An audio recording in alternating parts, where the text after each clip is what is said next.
Good morning, everyone. Welcome to the Early Edge. We are brought to you by BetMGM. Make it legendary. I'm still in studio. I'll be here all week. Back to the friendly confines next week for the Early Edge. But ladies and gentlemen, we got to take a look at our recap screen before we bring in the stars of the show. And we do have some stars coming up today.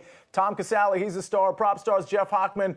4-2 overall. The SportsLine Pick hits as well. We'll take 4-2 every single time, ladies and gentlemen. And I got to tell you, on Talkback Tuesday, we will take this cast every single time. We've got some heavy hitters in here. Tom Casale is back. Jeff Hochman is back, fresh off their wins. We got EC, and I'll be with him tonight for the WM Phoenix Open early wedge show. And then, of course, we've got Larry Hartstein. Larry, how you doing today?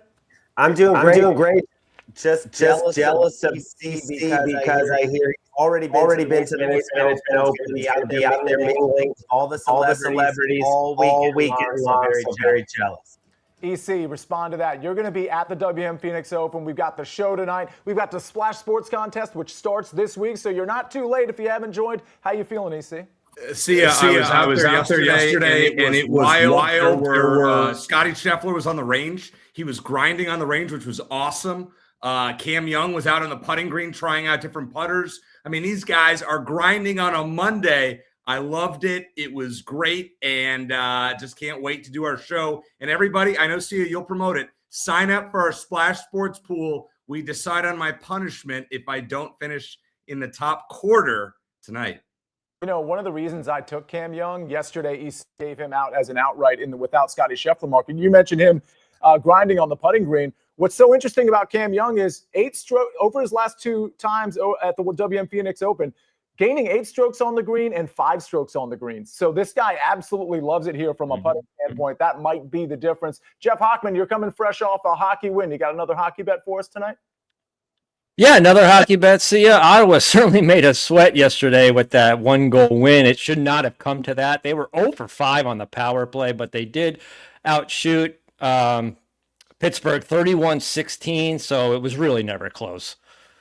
All right, Tom, you're going to kick us off with some picks here. We've got one pick for the Super Bowl. You've got a prop, which I think we spoke about yesterday on the show, or spoke about yesterday on the show. You're making the thing official, but you also have a college basketball prop for tonight. So, Tom, and by the way, if you have Super Bowl props, I want you to put them in the chat, put them in the YouTube comments as well. We're going to be spending all week talking about props. I'll probably bring a prop to the show either tomorrow for the Super Bowl or the following day. But, Tom, kick us off today.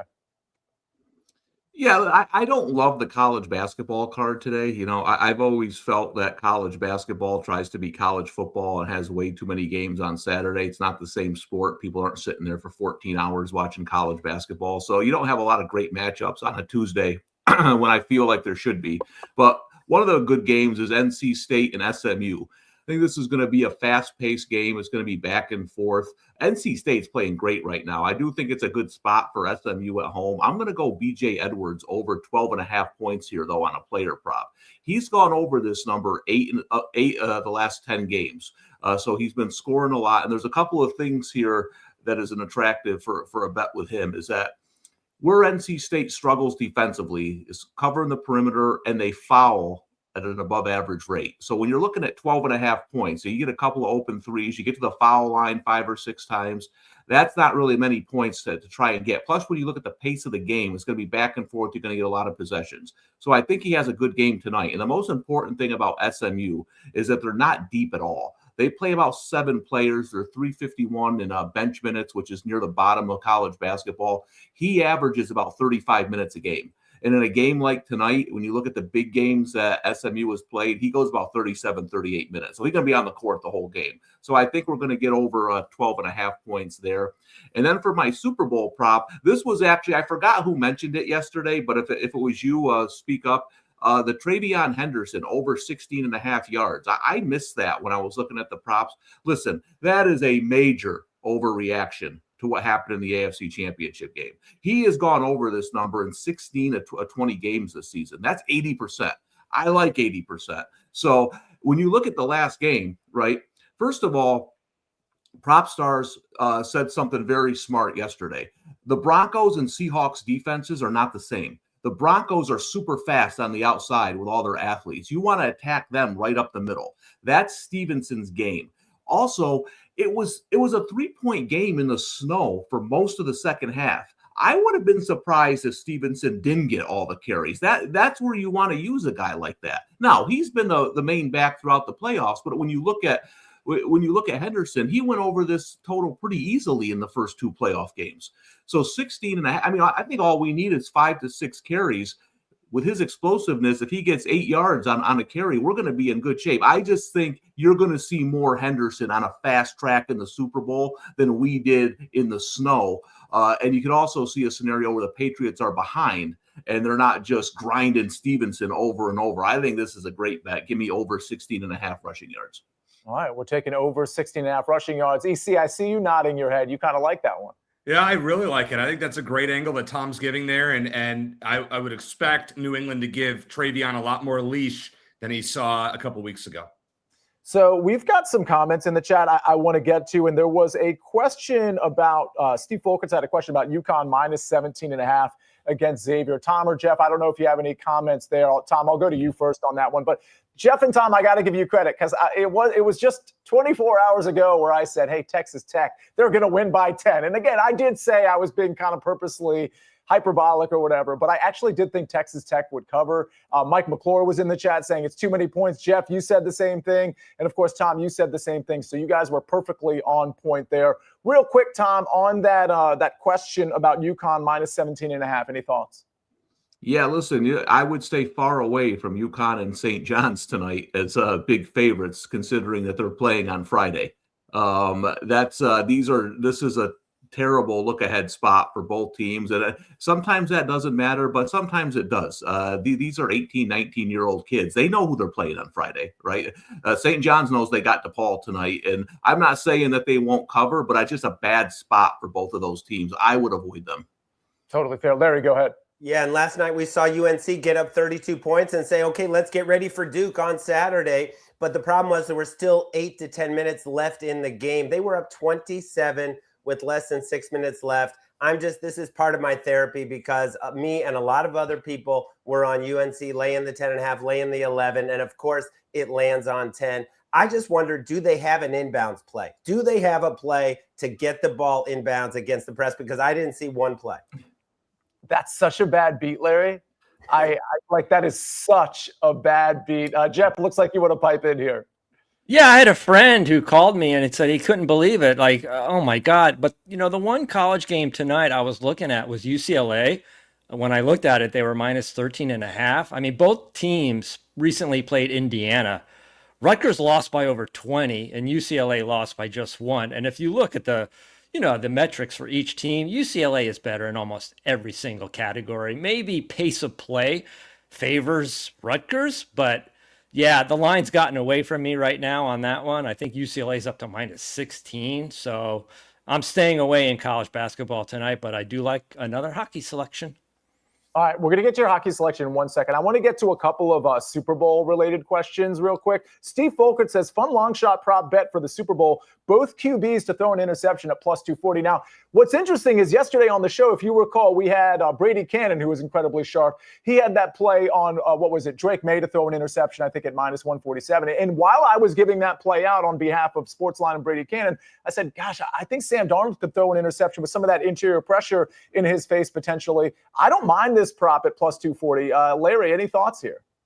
I don't mind it either because both teams are just so elite against the run. I mean, Seattle number 1 in terms of stopping the run, and New England with Milton Williams in the lineup, no running back has even crossed 50 yards against this team. So I think we're going to see more pass volume. You have good pass rushers, but obviously I think Drake May rightfully more of a favorite to throw a pick. EC, it looks like you might have a response here, and then we're going to get to your Ottawa pick. But what's interesting, too, is Ramon Ariano says, do y'all think Kupp gets 2 touchdowns? Which is kind of a ridiculous question. Like, I don't even know if JSN's getting 2 touchdowns, let alone Cooper Kupp. I will say that on HQ yesterday, I gave out a plus 525 SGP if anybody wants to join along. It was Cooper Kupp 3+ receptions, Cooper Kupp anytime touchdown, which, by the way, by itself is plus 250. Sam Darnold, 2+ touchdowns, so over 1.5, of course. And then Drake May, 1+ touchdown. That's plus 525 without any sort of boost. I gave out the rationale on HQ. I'll save you the time now. We can talk about it later in the week. We're also going to have a special Super Bowl show over the weekend. So we got a lot of time to talk Super Bowl props, but I did want to answer Ramon's question about Cooper Kupp 2 touchdowns. Probably not 2. I think 1 is certainly in play for the former Super Bowl MVP. EC, any reaction to any of these comments here? Yeah, I mean, I don't know if Cooper Kupp's getting 2. I don't know if Sam Darnold is getting 2 touchdown passes. I know you put it in your SGP. I think that's the bigger question. To say if Cooper Kupp gets 2 touchdowns, you're going to make a lot of money. I won't be there. My thought on Darnold is it's a reaction to what Larry just said. I don't think you're running the ball super successfully against this New England Patriots run defense. So I do think there's a little bit more reliance on Sam Darnold. And we saw that reliance really in play against the Rams on some of those third down plays at the end of the game. They left the responsibility to move the ball forward in Sam Darnold's hands. And I see them potentially doing that more than we expect in the Super Bowl as well. All right, Jeff Hochman, talk to me again about the Ottawa Senators. Again, we're going back to the well. I love me some Ottawa Senators tonight, but we're going to take them on the puck line. Plus 1.5, minus 135 when I gave it out. It is up to minus 155 now. If you don't want to lay all that juice, just parlay it with one of the other selections from this great esteemed panel. It's a spot I look for quite often. Carolina defeated Ottawa 9 days ago, 4-1. Despite getting outshot 37-19 in Ottawa. Now, are you concerned that Ottawa played yesterday? A little bit, but they are 5-3 straight up, 5-3 against the spread when they play without rest. One of Ottawa's losses in the back-to-back situation was when they played Utah and Colorado. I don't think any team will win in that situation. Also, the Senators, they're one of a few teams that can match Carolina's defensive tenacity. They can also match Carolina's speed. The Hurricanes are coming off 2 overtime games. They're just 21-34 against the puck line this season. Don't get me wrong, Carolina is a very strong team. Their metrics are off the charts. Somewhat inflated by their strength of schedule, which ranks 11th. They played the 11th easiest schedule. So let's take Ottawa on the puck line, plus 1.5, minus 135. It is up to minus 155. Maybe reduce your exposure to half a unit on that one if you don't want to lay all that juice. All right, we also have a BetMGM promo that is very much NHL related. Let's take a look at that. With BetMGM's Hat Trick Jackpot, you have the chance to win your share of $10,000 in bonus bets. Just place an anytime goal scorer wager, and if your guy scores 3+ goals during that game, you will win a share of $10,000 in bonus bets. We got a lot more to get to, including EC's picks, including Larry's picks. And we've got some picks in the chat. Big Cheesy, Larry, I know there was a pick he gave out in the chat that you agree with, so we're going to get your commentary there after the break. But I got to give Big Cheesy, and so many in the chat are so incredibly sharp. Chris Kish giving out soccer plays, and I'm sure I missed a bunch of picks from Jen and Liddy and some of the others that are in the chat. But don't forget, Big Cheesy had that 20+ points parlay yesterday's Early Edge. That one hit as well. We're going to get to his play. We're going to get to many more plays right after this message from our partners. Critics agree Landman is a hit. We roll the dice one last time. Men die. Oil companies don't.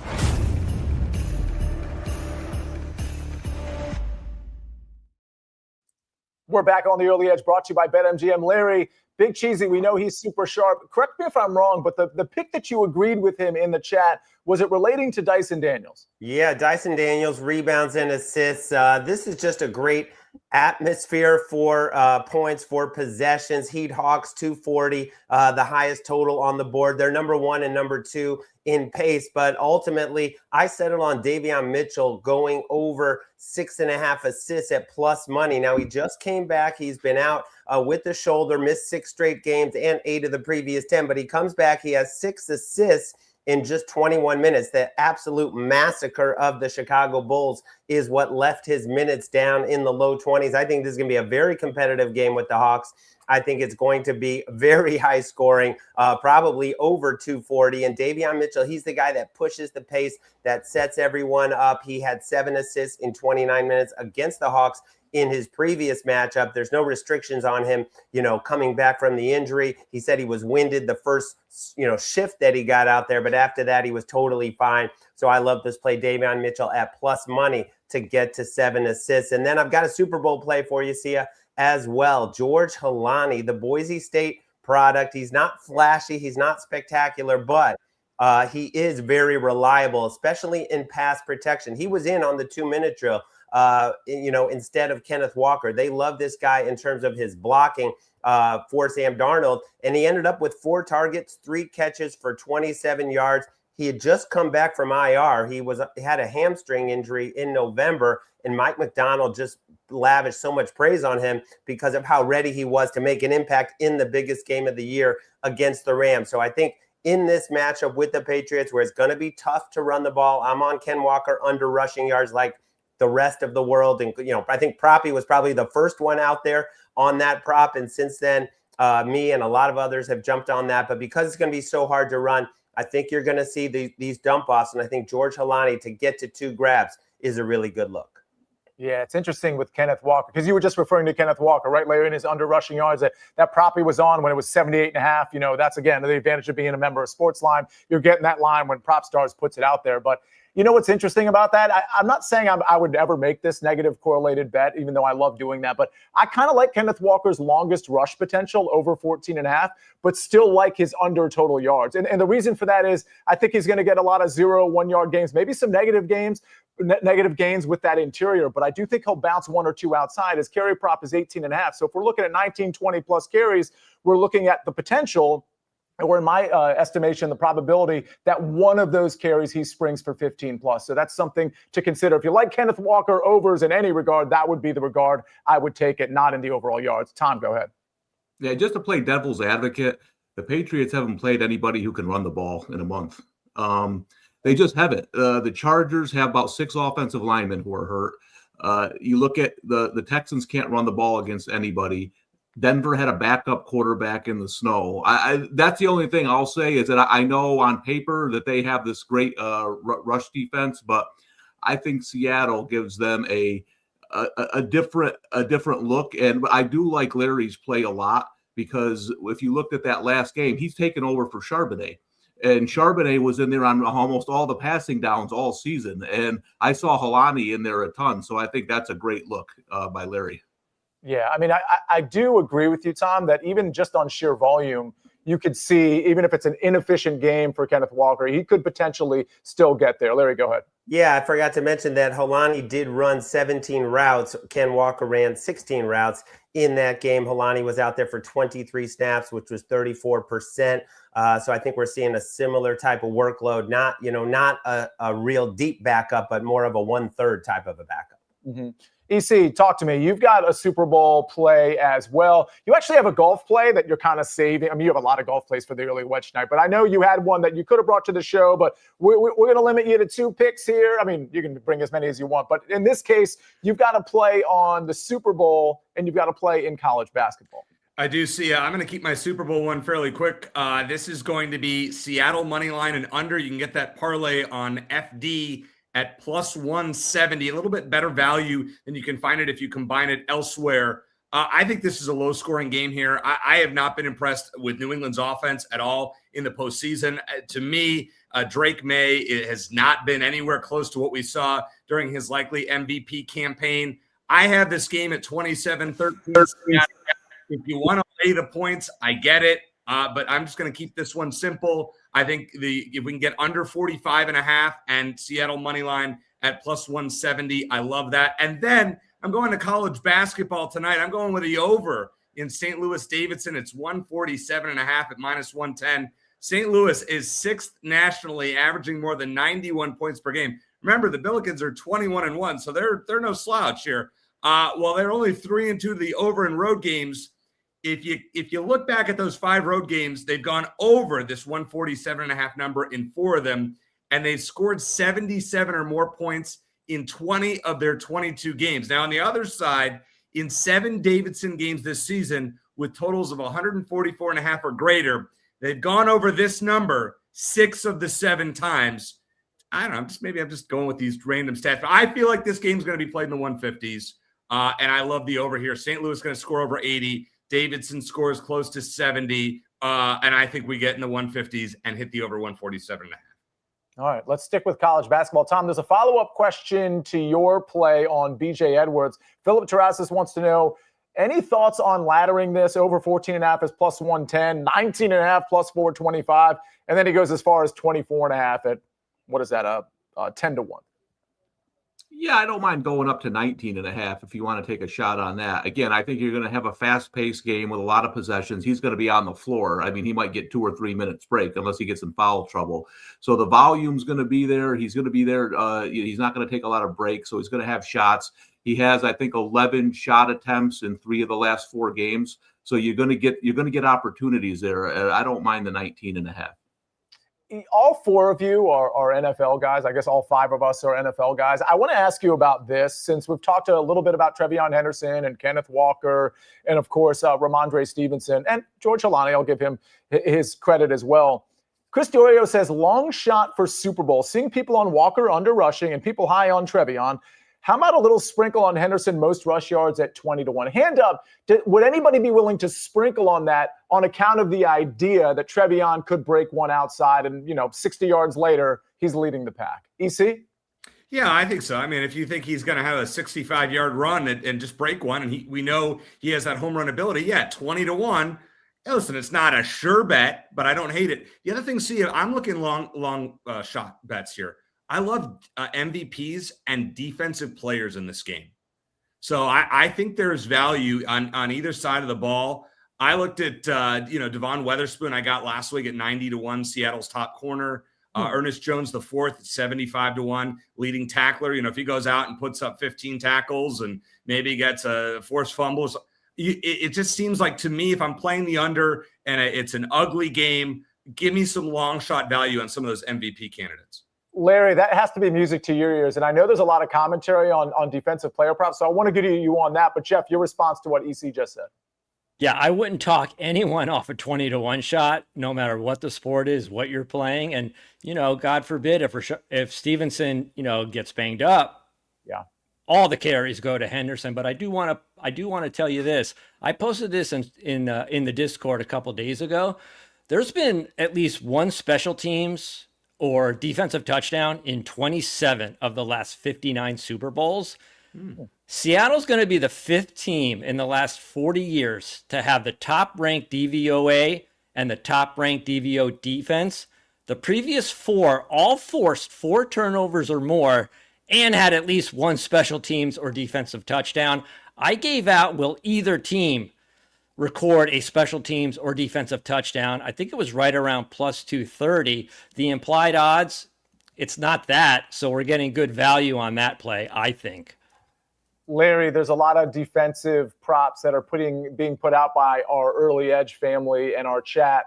One of them involves DeMarcus Lawrence getting a sack, and there's a couple people that like that. Any thoughts? I mean, again, it's still kind of early in the process, so we haven't all formulated our props quite yet. But Larry, any commentary here?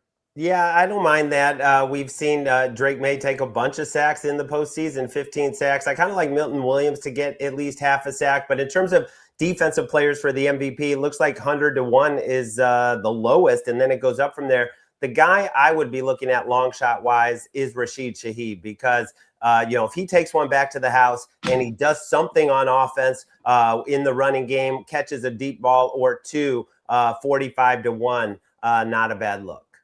Yeah, maybe some negative correlation, reverse correlation for Shaheed as well in the receiving game. Under receptions, over maybe 50 plus, and a touchdown might be something I sprinkle on, probably in that 30 to 50 to 1 range. Hand up, did I miss any questions before we get to the recap screen, gentlemen? Was there anything, Tom, Jeff, hockey-related? Jeff, did you see any questions? I did not, no. The only other lean I would say would be the New Jersey Devils. Just make sure Jack Hughes is going to play. He's obviously a big piece of their puzzle right now. Let's go to like one other one, because this is from Liddy, a big part of our family as well. He says, any quarter to end scoreless, yes, plus 260. That seems like a pretty good number to me. Any thought, any hand up? Anybody want to comment to Liddy's plus 260 play here? EC, go ahead. Yeah, if you like the under, why not take a shot at it like I did? Yeah. Yeah, I mean, just based on those odds alone, plus 260, wow. Yeah, it's not bad. All right, we got a lot more Super Bowl coverage to come. And EC, again, you and I at 7 o'clock with Patrick McDonald and Jason Sobel. We'll be dishing out picks for the early wedge, picks and commentary. Again, do not forget about the Splash Sports one and done. That's splashsports.com/wedge. Again, splashsports.com/wedge. It's free, $5,000 on the line, and a lot of bragging rights. You can talk smack to EC as you see him below you on the leaderboard all year. EC, I can't wait to come up with a punishment. We'll reveal the punishment tonight on the show, by the way, if you don't finish inside the 25%. Yeah, and see, I have a plus money play, a little bit over even money that is not going to lose at the Phoenix Open. I'm telling you, it's not going to lose. We got a winner. You can thank me later. That's my hook for tuning in at 7 p.m. Eastern. Oh, absolutely. Ben, I just want to make sure Ben clipped that and has that ready to go.